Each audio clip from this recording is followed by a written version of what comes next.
What's up, life engineers and those who want to become the greatest humans possible? My name is Eckl and you're watching this because you want the best out of life.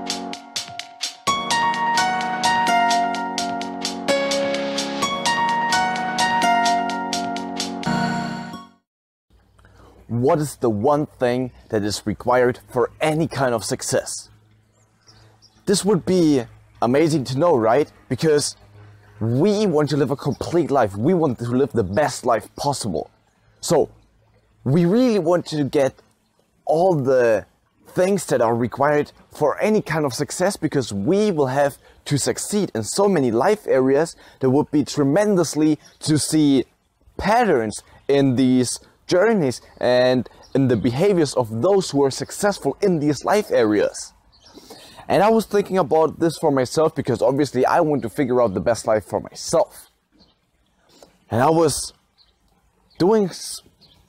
did many things, like I did sports very competitively. I thought a lot about my relationships. I was very ambitious in school. And then also, I of course also admired many great people in any kind of field. Science, in sports, of course. Like, I had so many role models in sports, it's crazy.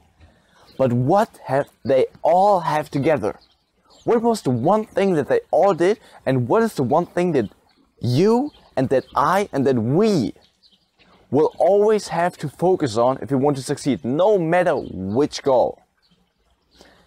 And I was thinking about this, and it's so obvious and it's so not a secret that you might be disappointed right now, but maybe it also makes you, oh yeah, this is all it takes, really. So the one thing you need to succeed at any kind of thing is consistency. So consistency is the ultimate prerequisite. If you are not consistent, it won't work out. It would be great to completely understand, like, to the truest root, why that is that way. But let's make it simpler. You only have to see that it is that way.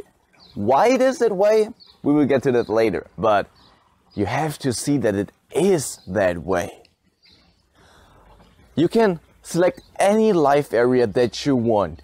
If you are not consistent with what you are doing, with the behavior that will get you to success, you won't succeed. It sounds so simple and obvious that it's almost stupid.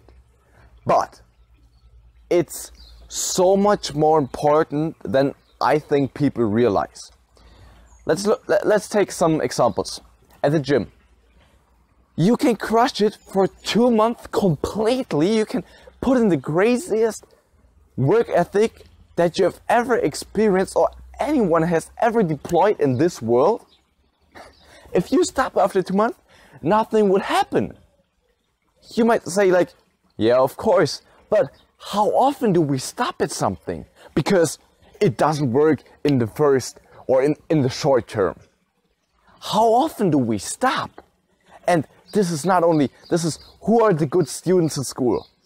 The ones who are so smart? Not really. The students who get the really good grades are those who simply study for hours in the afternoon.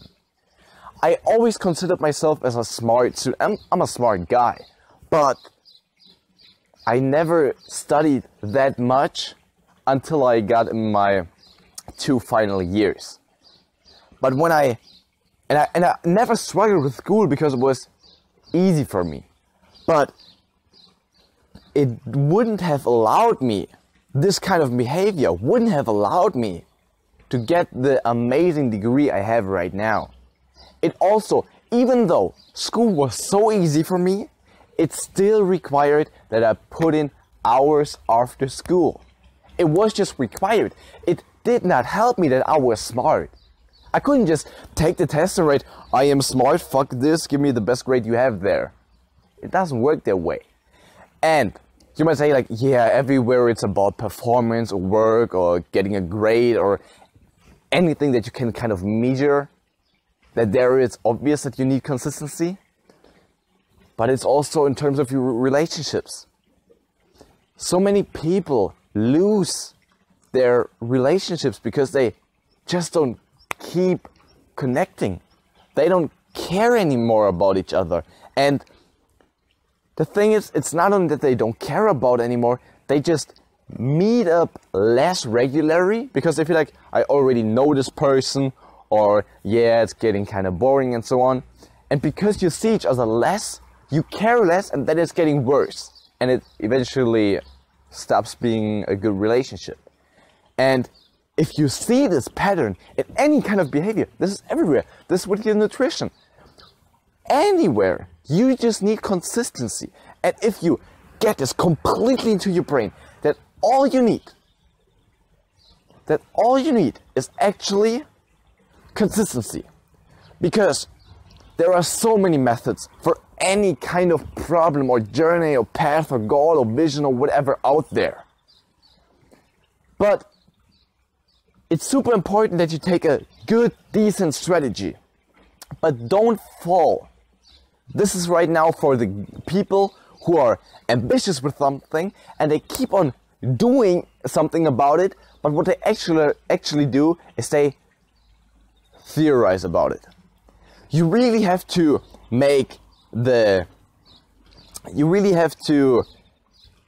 be aware that doing something, being consistent and thinking about something or theorizing or how can I make this better, it's not necessarily consistency. If you're consistently theorizing, this is not your way to go. You have to really care here. Because why?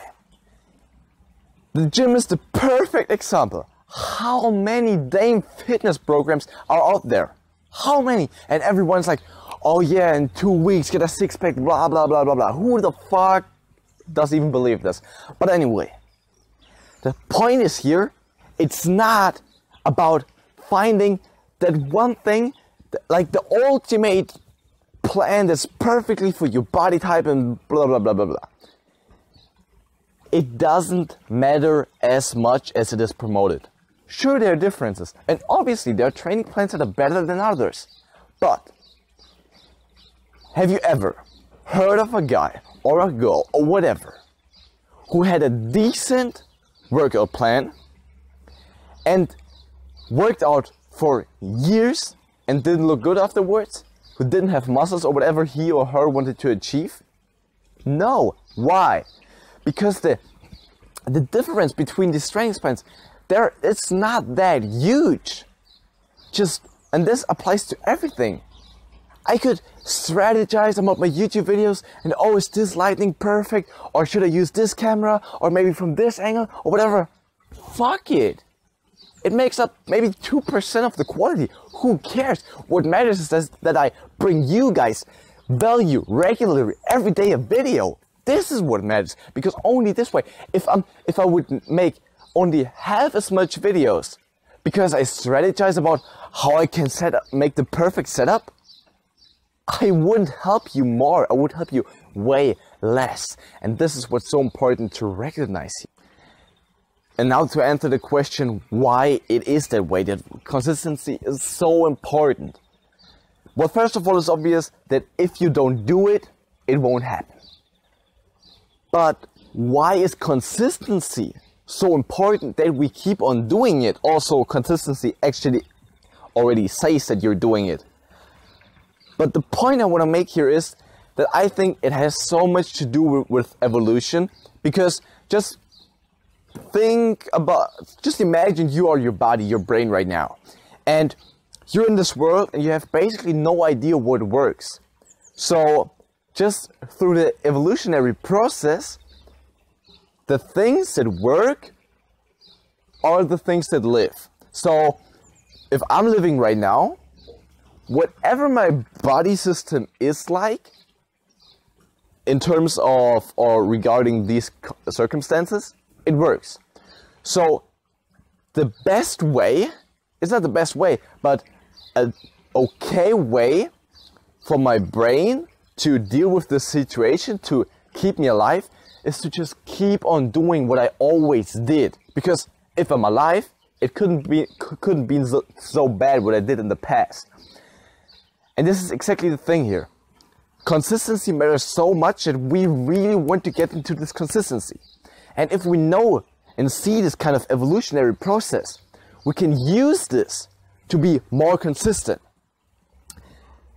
Because what we need to become aware of is that any change we make in our behavior is hard. Because our body is naturally resisting that. Because your body thinks it's a potential danger. And we obviously know going to the gym is not a danger for your survival. So you need to actually trick yourself. Going to the gym at first is super hard. If you're not used to it, it's super hard. It takes so much effort and willpower that so many people quit.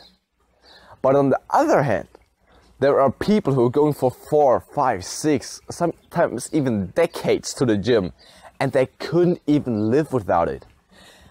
Why is that? So it's exactly what I just said. Your body always keeps on repeating what it always has done because it wants to keep you alive. And this is his strategy to keep you alive. So everything you start is hard at the beginning. But the more you keep pushing through your willpower, it gets more and more of a habit. And once it's a clearly, strongly installed habit, it's getting so easy and you actually don't want to do something else.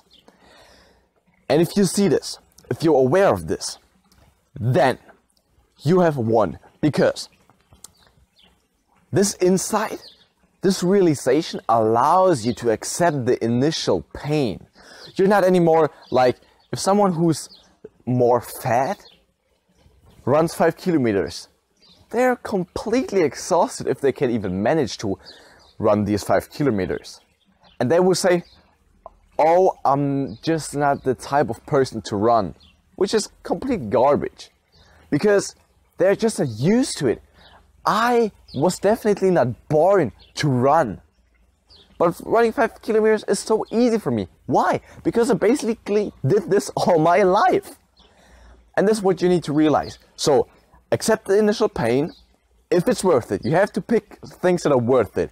If the price you get with this new habit, this new behavior you install, is not worth the pain, don't do it.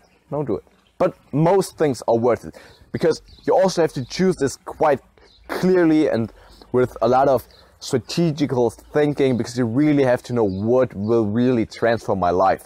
Because it's hard. You can't do everything at the same time. So you really want to choose the most important things and then put all your willpower into the initial process and to then make it a habit, because then your life will just roll on autopilot and then you can focus on other areas and you can go even harder. You can go more often to the gym. And this is what it takes to be successful in any area of your life. Guys, thank you so much for watching. I really appreciate your attention. Please do me one favor and leave a like on this video. And if you're interested for more, subscribe to this YouTube channel. And I thank you so much for watching. And now, make this life your master.